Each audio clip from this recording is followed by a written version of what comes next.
You're watching The Social Network on NDTV 24/7. I'm Kajari Sen, and today we can see the face of elections changing, with social media making politicians both more accessible and less accessible at the same time. A Google survey has shown how urban voters in particular are looking to social media to get answers in the lead up to 2014. What are they looking at? What do they want? And how are parties operating and engaging with them? That's what we're going to try and track for you right here on The Social Network with our guests, Priyanka Chaturvedi, Congress spokesperson with us, Arvind Gupta, the national head of the BJP IT cell with us, and Mayank Gandhi, leader Aam Aadmi Party, all with us to break it down for us. Let's start with you, Priyanka. As an incumbent government, the Congress has many more answers to give, but you also get the sense that the top leadership of the Congress is not the most accessible. A clear mandate coming is that voters, people who are tracking governments and policy, want to ask questions directly to decision makers. Do you feel that's something that needs to be worked on?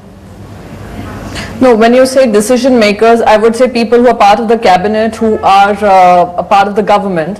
And we have most of our senior cabinet ministers online, on Twitter, interacting with people almost on a daily basis and informing them directly about whatever they are, the questions raised to them are.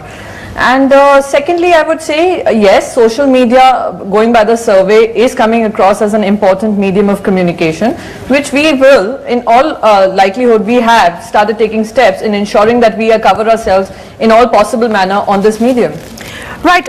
Now, one of the leaders who's been stressing the use of social media is Narendra Modi. He's brought it up many times. He's talked about how it's a medium that needs to be used. He personally tweets. Arvind, do you see that as essentially a modus operandi that the BJP is going with? And what are the particulars that you look at?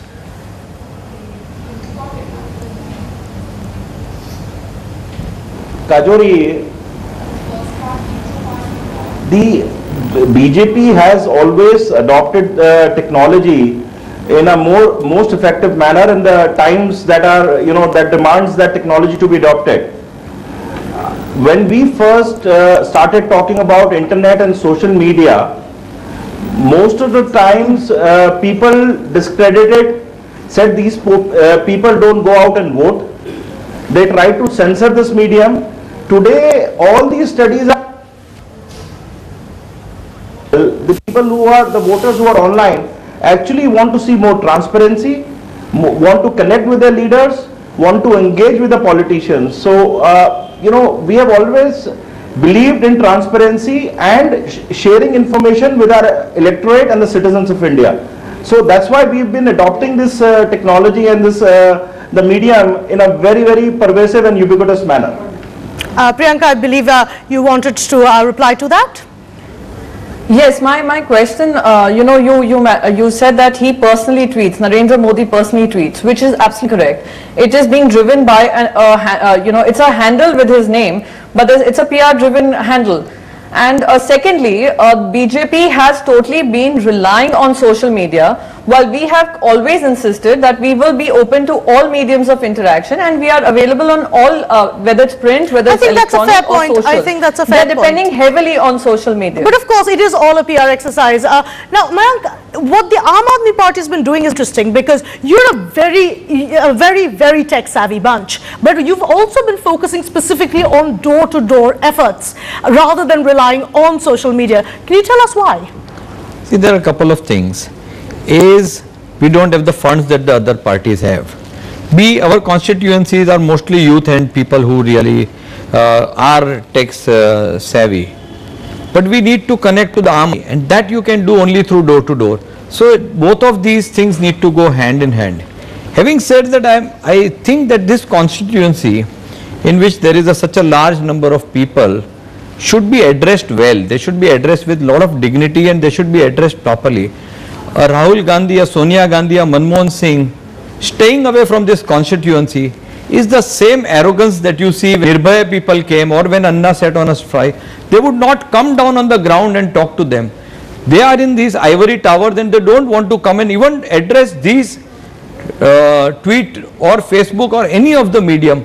I think, is this right for a country where the Prime Minister, the leader of the largest party, and the Yuvraj don't even interact with people. This is, I think, some arrogance and some time of a kind of a living in an ivory tower, and that I think is not so right. Yeah, no, I think that question then needs to be taken to Priyanka. The sense that clearly the Aam Aadmi Party is talking about here, that there isn't, and which is what I was asking about, there isn't enough direct engagement. Does that need to be something you work on more? Now, I'd just like to point out one thing here. Mr. Gandhi, without being on Twitter, managed to speak the language of the youth today when they were against the ordinance and they believed that it was a step in the wrong direction. So this is absolutely ridiculous that, you know, we totally depend on social media to get our message across or to connect with the people. He is connected to the people, he is connected to the youth, and he is speaking their language. Right, now, you know, we could continue the to and fro, but there are some key points which have been brought up in this I think I need to take up with all of you. Arvind, let me start with you. Local candidates, they want more online interaction with local candidates. They want to know more about their local candidates. Do you think that needs to be a focus? You know, it's what I've seen from the preliminary survey, it's a very good finding. See, people vote on parties, the prime ministerial candidates, and also what is in it for them. The local issues are always very important, and we have a strategy going forward, which you will see in the coming months, where how we make sure that, you know, the local issues are being highlighted and given back to, you know, as solutions to the local constituents with each candidate. Now, in an effort to that, you know, I should share, we are in the process of crowdsourcing our manifestos and local issues across the country. So we are already in the first phase of collecting issues locally, and then when the time comes to announce the candidates and go in the campaign mode, we will, you know, we will go back with those solutions to every constituency in a local basis. Right.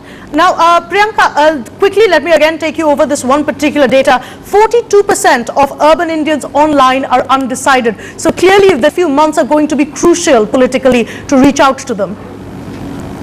Yes, absolutely. We've always emphasized on the fact that, you know, there are many people out there on social media who have still not decided which way to go. But considering how BJP has been using a very negative campaign online, they are bound to, you know, it's the other way around. We have not seen. Can I just complete? Come back to me. Campaign. I'll let you get Priyanka finish. And you know what I would also like to emphasize here is that PM candidate, if I've seen the survey, if you see the survey, I will let you counter it. I will let you counter it, but please let her finish. I would like to interject in this point. Yes, I will let all the interjections happen, but let Priyanka finish her point first. Yes, Priyanka. Yes. Now, the survey clearly mentions that the party and the locals would be important. And considering that their local presence, BJP's local presence in most of the states is almost close to nothing, they are going to find it tough if they rely heavily on social media. Okay, there are going to be counters. Arvind, you go first. So, you know, I think my colleague Priyanka is missing a lot of points here. They are at their own risk by declaring that we don't exist locally. I comment on that. I should not. It's a hilarious statement.